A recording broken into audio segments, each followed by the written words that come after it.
Bismillahirrahmanirrahim. Assalamualaikum warahmatullahi wabarakatuh. Sebelumnya, terima kasih teman-teman yang sudah menyempatkan waktu ya untuk menonton video ini. Untuk hari ini kita sudah masuk pertemuan kelima, di mana tema pertemuan kita adalah tentang penciptaan nilai pelanggan. Jadi bagaimana upaya seseorang manajer ataupun seorang perusahaan ya ketika menciptakan nilai pelanggan itu seperti apa? Yang pertama mengenai definisi nilai pelanggan, di mana pelanggan yang loyal adalah inti setiap bisnis. Jadi sebuah bisnis dikatakan sukses atau disebut sukses jika berhasil mendapatkan, mempertahankan, serta menumbuhkan pelanggan. Jadi agar yang tadinya belum membeli bisa membeli. Kemudian yang tadinya hanya membeli sekali, kemudian mau membeli kembali produk kita. Itu dikatakan bisnis kita sukses. Bisa mendapatkan, mempertahankan, serta menumbuhkan pelanggan. Kemudian di sini pelanggan adalah satu-satunya alasan perusahaan membangun pabrik, mempekerjakan karyawan, menjadwalkan rapat, membuat jalur syarat optik, atau melibatkan diri dalam aktivitas bisnis apapun. Alasannya karena ada pelanggan. Nah, di sini tanpa pelanggan, Anda tidak mempunyai bisnis. Manajer yang meyakini pelanggan adalah satu-satunya pusat laba sejati. Jadi, seorang manajer mempertimbangkan nih, kenapa harus melakukan beberapa aktivitas bisnis, ya karena ada pelanggan tadi. Kemudian yang pertama nilai yang dipersepsikan pelanggan atau nilai yang eh, menjadi persepsi ya, menjadi pendapat seorang pelanggan. Karena sekarang, eh, zaman sekarang pelanggan itu bisa mengetahui info produk, kemudian mengetahui tentang sebuah pengetahuan itu lewat internet. Sehingga konsumen sekarang adalah konsumen yang terdidik dan memiliki pengetahuan. Sehingga perusahaan ini tidak bisa ngeklaim sesuatu dan mencari alternatif yang lebih unggul. Perusahaan harus mencari alternatif yang lebih unggul. Agar apa? Agar bisa memaksimalkan nilai yang bisa diberikan kepada pelanggan itu seperti apa. Nah, kemudian pelanggan juga cenderung memaksimalkan nilai. Punya batasan biaya pencarian, kemudian serta pengetahuan, mobilitas, dan juga pendapatan. Itulah pelanggan sekarang. Dia akan memaksimalkan ketika dia membeli suatu barang, apa yang mereka dapatkan, nilai apa. Itu adalah persepsi pelanggan sekarang. Kemudian menerapkan konsep nilai, yaitu analisis nilai pelanggan digunakan untuk mengungkapkan kekuatan dan kelemahan perusahaan relatif terhadap kekuatan dan kelemahan berbagai pesaingnya. Jadi perusahaan itu menganalisis pelanggan dia sekarang sebagai kekuatan atau kelemahan perusahaan itu. Jadi kalau nilai pelanggan dia itu baik, berarti itu adalah kekuatan bagi perusahaan. Begitu juga sebaliknya, kalau eh, nilai pelanggannya kurang, berarti itu adalah kelemahan dari perusahaan. Kemudian pilihan dan implikasi. di mana pembeli atau pelanggan sekarang beroperasi dalam berbagai batasan dan kadang membuat pilihan yang lebih condong pada manfaat pribadi daripada manfaat perusahaan. Jadi sekarang karena pelanggan itu cerdas, dia punya eh, dia adalah konsumen yang terdidik, sehingga dia punya pilihan mana yang lebih bermanfaat untuk dirinya sendiri. Kemudian menghantarkan nilai pelanggan yang tinggi. Nilai pelanggan yang tinggi itu adalah loyalitas. Konsumen itu punya beragam tingkat loyalitas. Bisa dari loyalitas terhadap merek, terhadap toko, kemudian terhadap perusahaan tertentu. Jadi loyalitas itu seperti komitmen. Jadi pelanggan atau konsumen itu loyal komitmen terhadap apa dari kita, dari merek kita kah, atau dari pelayanan kita, dari toko kita, atau dari perusahaan. Kemudian sistem penghantar nilai yang baik adalah sekumpulan proses bisnis inti yang membantu perusahaan menghantarkan nilai konsumen yang berbeda. Jadi setiap konsumen itu punya nilai yang berbeda-beda. Jadi kalau suatu bisnis itu bisa membantu perusahaan dengan mengetahui nih karakteristik atau nilai konsumen yang berbeda-beda, apalagi kalau di perusahaan tersebut ada memiliki banyak target konsumen, itu berarti dia sudah mempunyai sistem penghantar nilai yang baik. Kemudian total kepuasan pelanggan, kepuasan itu tentang perasaan yang perasaan senang, entah kecewa, yang timbul karena membandingkan kinerja yang dipersepsikan produk atau hasil terhadap ekspektasi mereka. Jadi, seorang pelanggan itu ketika sudah sudah mengkonsumsi ya suatu produk ataupun menggunakan suatu jasa, apa perasaan dia? Apakah senang atau kecewa? Itu adalah kepuasan. Nah, di sini kalau produk tersebut gagal memenuhi ekspektasi pelanggan, berarti pelanggan tidak puas. Dan sebaliknya, kalau sesuai dengan ekspektasi pelanggan, maka pelanggan akan puas.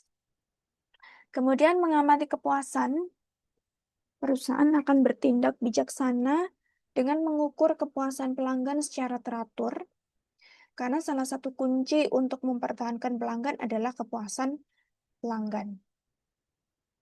Ya, kita bold di sini. Salah satu kunci kita bisa mempertahankan pelanggan adalah kepuasan pelanggan itu sendiri.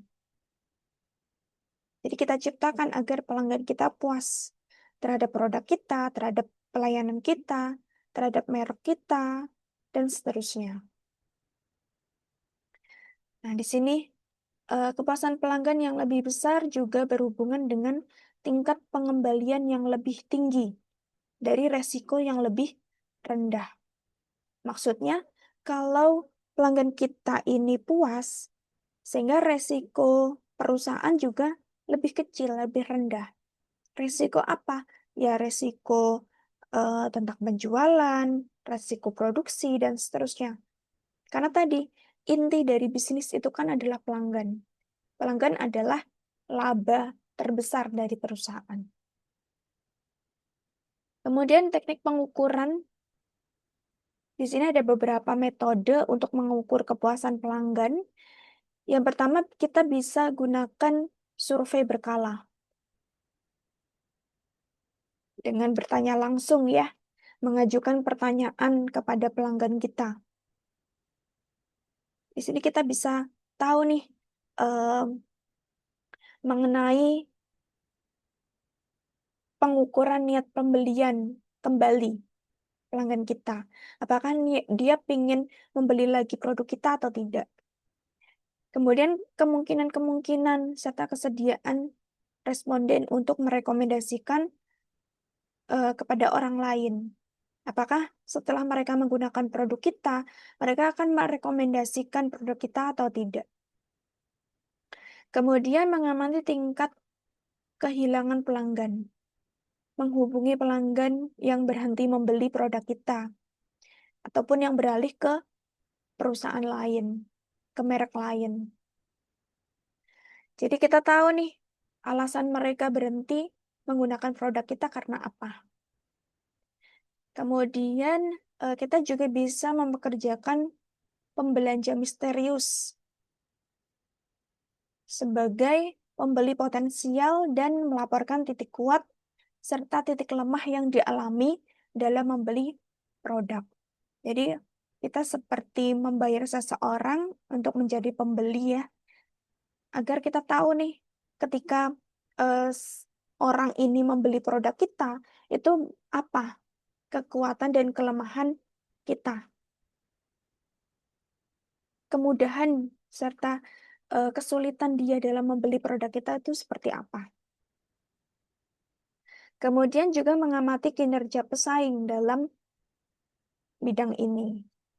Itu adalah pengukuran dengan bertanya langsung kepada konsumen, kemudian dengan menghubungi pelanggan, kemudian juga dengan mempekerjakan pembelanja misterius. Kemudian pengaruh kepuasan pelanggan. Jika studi ketidakpuasan pelanggan itu memperlihatkan bahwa pelanggan yang tidak puas itu sekitar 25% dan hanya 5% yang mengajukan keluhan, maka perusahaan harusnya lebih waspada. Karena yang tidak puas di sini 25%, sedangkan yang mengeluh hanya 5%. 20%-nya kemana? Kita harus cari di situ.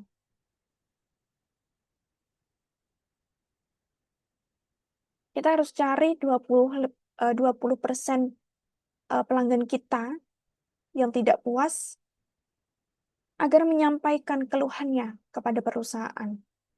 Sehingga kita harus memberikan berbagai jalan, berbagai media untuk mempermudah pelanggan menyampaikan keluhan. Jangan sampai ya, jangan sampai keluhan pelanggan yang 20% tadi itu tersebar di internet. Karena internet sekarang sangat-sangat mudah menyediakan sarana bagi konsumen untuk menyebarkan berita buruk ataupun berita baik dengan cepat di seluruh dunia. Sehingga kalau kita tidak menyediakan tempat untuk menyampaikan keluhan pelanggan kita terhadap merek kita, terhadap pelayanan kita, maka konsumen nantinya akan beralih mengeluh di internet. Sehingga akan berdampak pada reputasi perusahaan. Begitu juga dengan pelanggan yang sudah puas terhadap merek kita.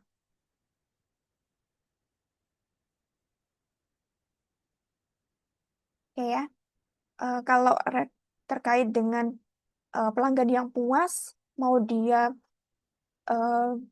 menyebarkan berita baik di internet itu fine-fine aja, malah menjadi rekomendasi bagi pembaca di internet. Tetapi kalau keluhannya itu terkait dengan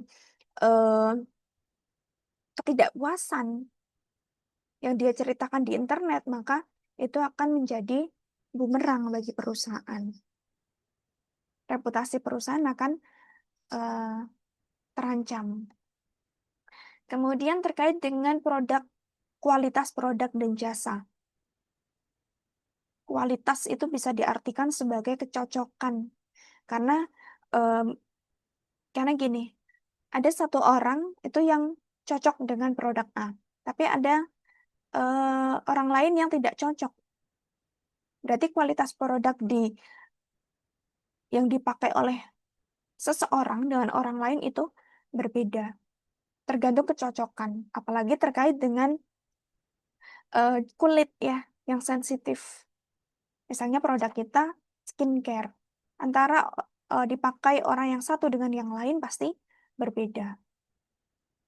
Jadi kualitas itu adalah fitur dan juga karakteristik produk atau jasa yang bergantung pada kemampuan memuaskan kebutuhan. Tergantung tadi kecocokan dari pemakainya. Semakin tinggi tingkat kualitas, semakin tinggi pula tingkat kepuasan. Oke ya. Kemudian kualitas total adalah tugas semua orang, seperti halnya pemasaran, di mana pemasar memainkan beberapa peran dalam membantu perusahaan mendefinisikan serta mengantarkan barang atau jasa berkualitas tinggi kepada pelanggan sasaran.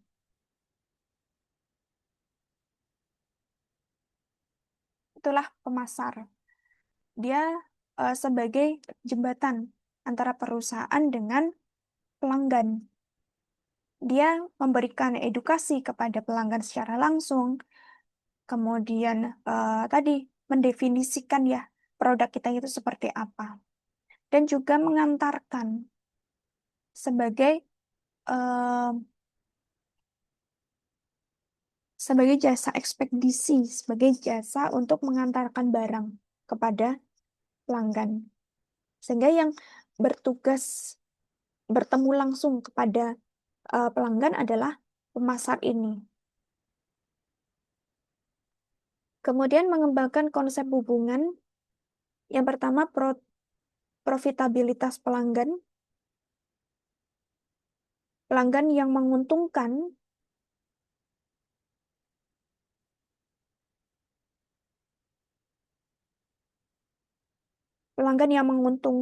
perusahaan itu akan ditoleransi untuk menarik, menjual, dan melayani pelanggan tersebut.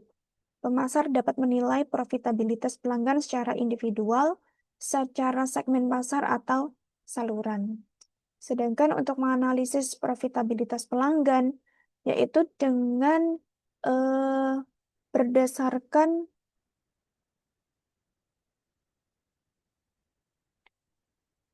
pendapatan yang didapat dari semua biaya yang dikurangi. Jadi perusahaan bisa dikatakan profit atau untung ketika pendapatan dia itu dikurangi dengan biaya-biaya yang dikeluarkan. Itu analisis. Kemudian selanjutnya mengenai portofolio pelanggan.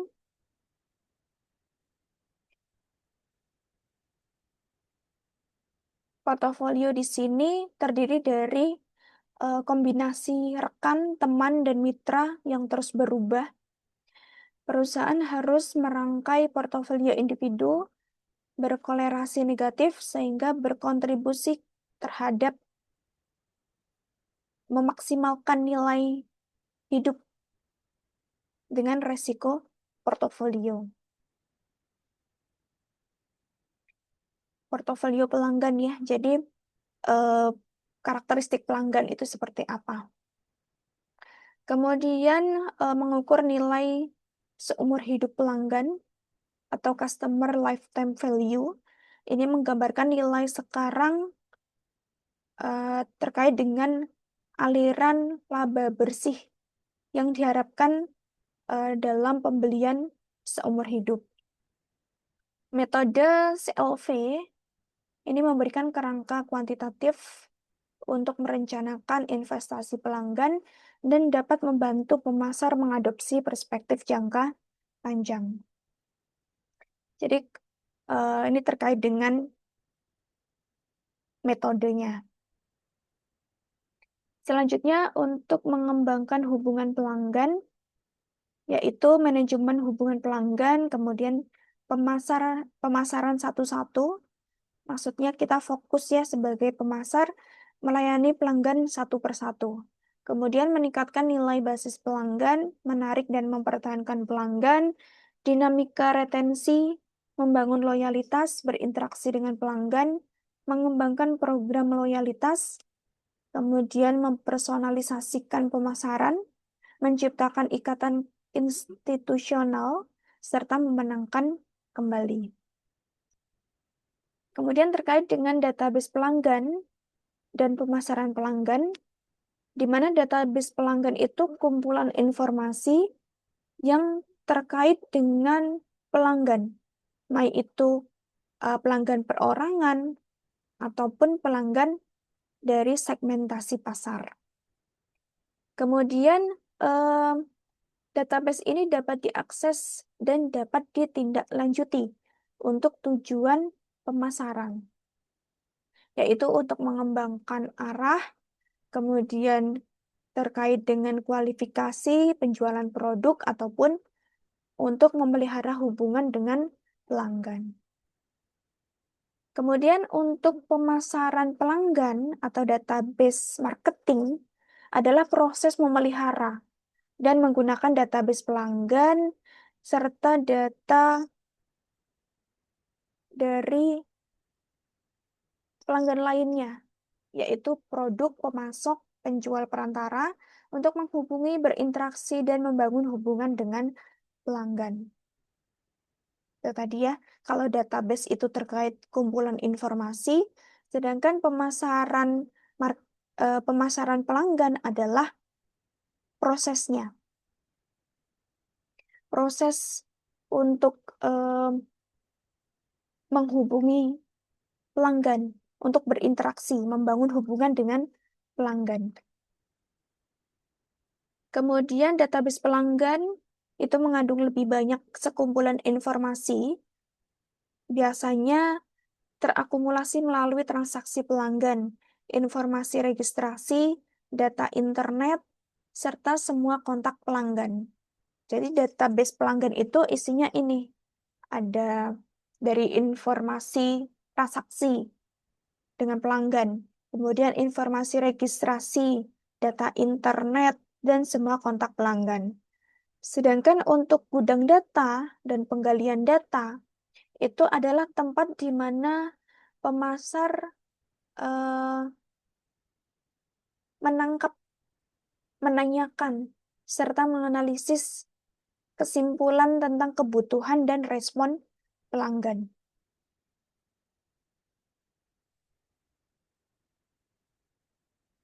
Sedangkan untuk penggalian data atau data mining adalah cara agar ahli statistik pemasaran dapat menarik informasi yang berguna tentang individu, tren, dan segmen dari sekumpulan data.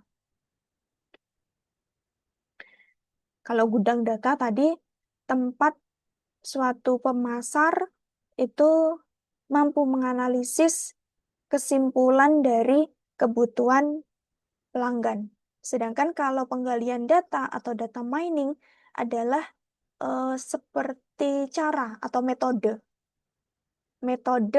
agar suatu ahli statistik itu mampu menarik suatu informasi yang pastinya berguna ya. Nih. Kemudian kelemahan database pemasaran serta CRM. Yang pertama, proses membangun dan mempertahankan database pelanggan memerlukan investasi besar dalam piranti keras komputer, sehingga sulit mengumpulkan data yang benar, terutama untuk menangkap semua kejadian interaksi perusahaan dengan pelanggan. Ya, sulit untuk mengumpulkan data yang benar. Kemudian, sulit dalam membuat semua orang dalam perusahaan berorientasi pada pelanggan dan menggunakan informasi yang tersedia.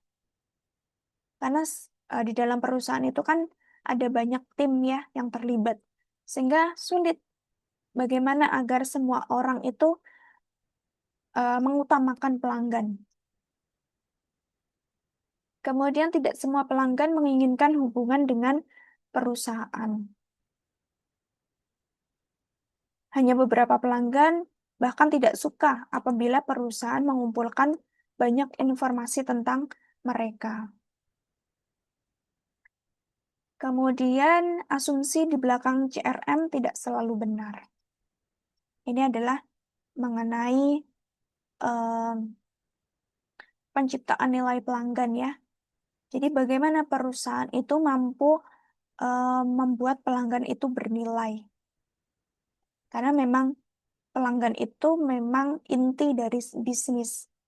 Pusatnya laba di sebuah perusahaan adalah pelanggan. Jadi bagaimana kita membuat pelanggan itu loyal terhadap kita agar pelanggan ini eh, mampu menjadi pusat laba dari perusahaan. Bisa bertumbuh, bisa bertahan ya di satu merek. Oke, mungkin itu saja untuk materi kita tentang penciptaan nilai pelanggan. Untuk selanjutnya, jangan lupa yang belum absen bisa absen di Mail Lusa. Dan mungkin sekian penjelasan dari saya. Semoga bisa dipahami. Untuk sesi tanya jawab, saya alihkan ke WA Group. Terima kasih. Sekian dari saya. Kurang lebihnya mohon maaf. Wassalamualaikum warahmatullahi wabarakatuh.